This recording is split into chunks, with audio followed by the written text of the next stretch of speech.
로마 제국의 악몽 중국의 크라수스 군단. 3. 크라수스의 괴멸. 기원전 53년 5월 크라수스는 파르티아와 카르하에서 대치하였다. 파르티아의 병력은 크라수스에 못 미치지만 파르티아 기사법으로 무장한 9천여 명의 기병이 있었다. 파르티안 기사법이란 말 위에서 뒤로 화살을 쏘는 것으로 흉노의 훈족이 유럽을 공격할 때 사용한 방법 그대로이다. 파르티아의 중무장 기병부대가 로마군의 예비부대를 격파하고 기동력이 뛰어난 궁수기병들이 주력 부대와 대치했다. 그런데 로마군은 당시까지만 해도 귀갑대형 전법을 완성하지 못한 상태로 방패로 측면 방어는 할 수 있었지만 머리 위는 공격에 노출되어 있었다. 파르티아는 화살을 하늘 높이 쏘아 올려 로마군의 머리 위에 비처럼 쏟아지게 했다. 중요한 것은 화살 보급인데 파르티아는 낙타를 이용해 사수들에게 쉬지 않고 화살을 공급했다.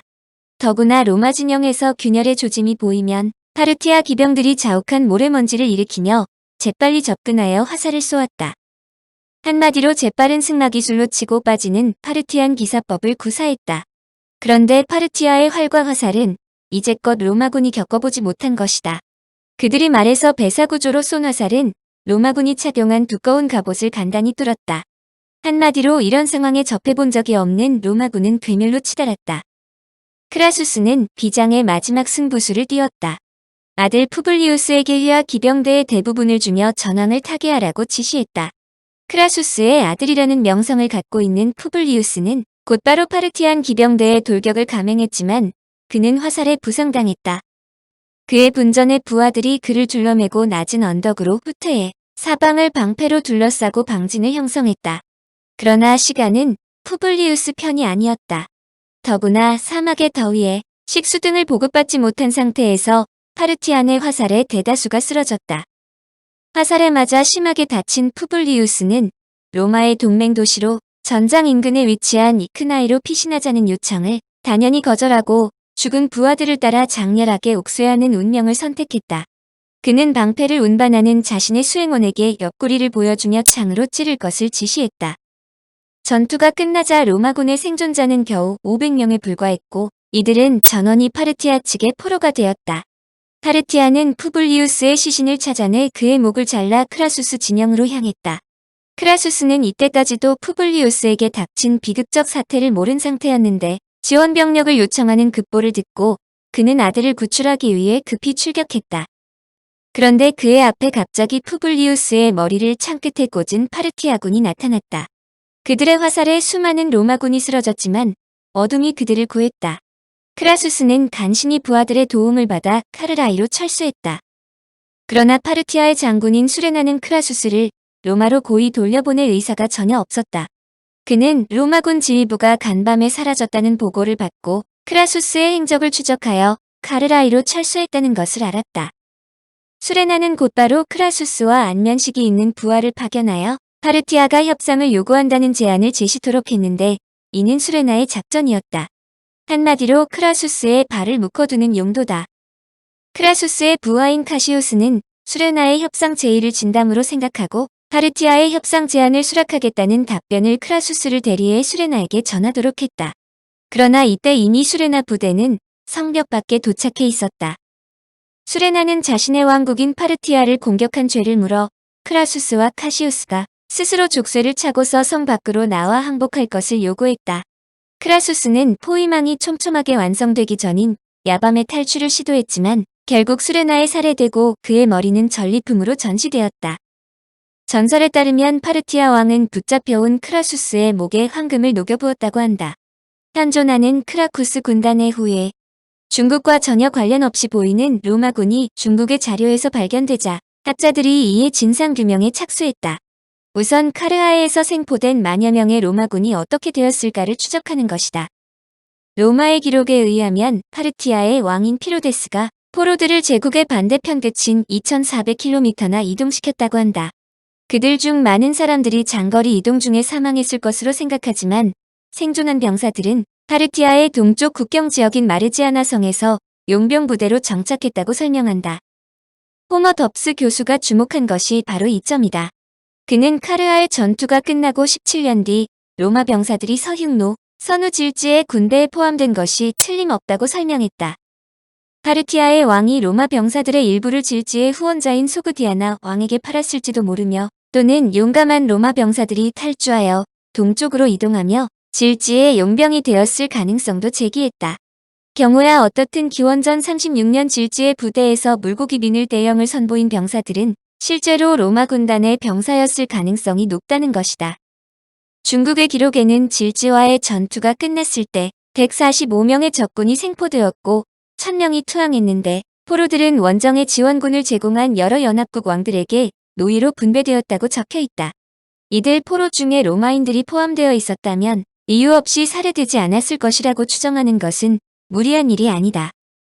당대의 로마인들은 호기심의 대상인데다 가치 있는 상품이었기 때문이다. 호머 덥스 박사는 로마인들은 다시 동쪽으로 더 멀리 끌려가 투르키스탄의 중국 측 여러 성에서 노예나 용병으로 활동했을지도 모른다는 가설에 흥미를 느끼고 새로운 증거들을 수집하기 시작했다. 그는 자료를 조사하던 중 흉노에 소속돼 있던 장병들이 거북이 대형을 유지했다는 것은 물론 두 겹의 기다란 나무 울타리로 방어태세를 취했다는 글도 발견했다. 두 겹의 울타리는 로마인들이 전투에서 사용한 전형적인 방어 전술 중의 하나이다. 덥스 박사는 당대의 자료를 검토하던 중 매우 놀라운 사실을 발견했다.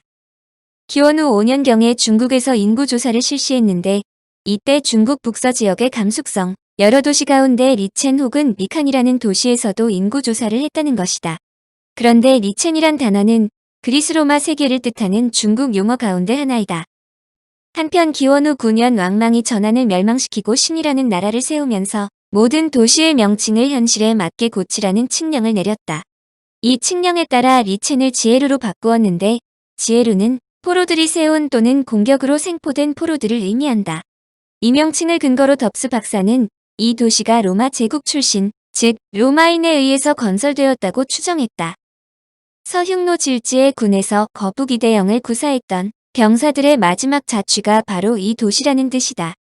즉 이들은 지구를 반바퀴나 돌아서 정착한 크라수스군 소속의 극소수 병사일 가능성이 높았다. 흥미있는 것은 이후 로마와 중국의 교역이 공식적으로 시작되었다는 점이다. 즉 이때부터 비로소 중국의 비단이 로마인들에게 소개되었다. 비단을 본 로마인들은 경악하지 않을 수 없었다. 시인 베르길리우스는 비단에 대해 다음과 같이 말했다. 세레스인인들은 그들 나라에서 자라는 비단, 나무 잎에서 긁어낸 섬세한 양털로 비단을 만들었다. 뽕나무 잎을 잘 먹는 누에가 만드는 비단을 비단 나무에서 자라는 양털로 생각했다는 것은 틀린 이야기지만, 당시 비단이 로마에 커다란 충격을 준 것은 사실이다. 더욱 놀라운 것은 166년 중국의 로마의 사절이 도착했다는 기록이다. 이때는 명상록으로 유명한 마르쿠스 아우렐리우스 황제의 치세로 중국의 기록에 로마의 사절이 도착했는데, 그들은 고작 상아와 코뿔소의 뿔과 귀갑을 선물로 바쳤다고 적었다. 중국은 이를 보고 탐탁치 않게 생각하면서 보석류가 포함되어 있지 않았다라고 멸시하듯이 기록했다. 이는 로마로서는 귀중한 것인지 모르지만 중국으로 보아서는 그다지 흥미를 보일 만한 물품이 아니라는 뜻이다. 한마디로 중국에는 그런 물품을 어렵지 않게 구할 수 있었기 때문이다. 놀라운 것은 이들이 중국에 도착한 길은 북방초원로가 아니라 바닷길이라는 점이다. 중국 측 기록에는 로마인들이 베트남 쪽에서 왔다고 했는데, 이는 로마인들이 인도를 돌아 항해한 것으로 당대의 로마는 아무리 먼 거리도 구애하지 않고 여행할 수 있다는 사실을 보여준다. 물론 덥스 교수의 주장에 대해 반론을 제기하는 학자들도 있다. 덥스 교수와 같은 옥스퍼드 대학교의 글렌 더브리지 교수는 중국인들이 사용하는 귀가평이란 말이 꼭 로마인의 거북 대형을 의미하는 것은 아니라고 지적했다.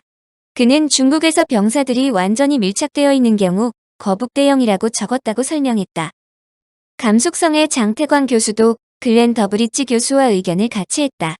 그는 만약에 로마군이 파르티아 군의 포로가 되었다면 그들이 갖고 있는 무기를 모두 빼앗기는 것이 당연하다고 주장했다. 파르티아인들이 그들을 노예로 팔았을 가능성이 있지만 로마인들에게 자신들의 전술을 그대로 활용하게 한다는 것은 상식에 어긋난다는 설명이다. 그런데 현대의 과학은 로마군이 중국에 흡수되었다는 이런 추측이 사실임을 증명해준다. 홍콩 문해보는 2005년 5월 중국 간수성 영창현의 한 마을에 사는 300여 명의 유럽인을 닮은 농민들이 기원전 53년 파르티아 왕국과의 전투 이후 행방이 끊어진 로마인의 후예임이 유전자 감식 조사 등을 통해 확인됐다고 보도했다. 이들의 행방에 대해서는 1940년대부터 호머 덥스 교수가 관심을 갖고 추적하여 유전자 분석으로 이어진 것이다.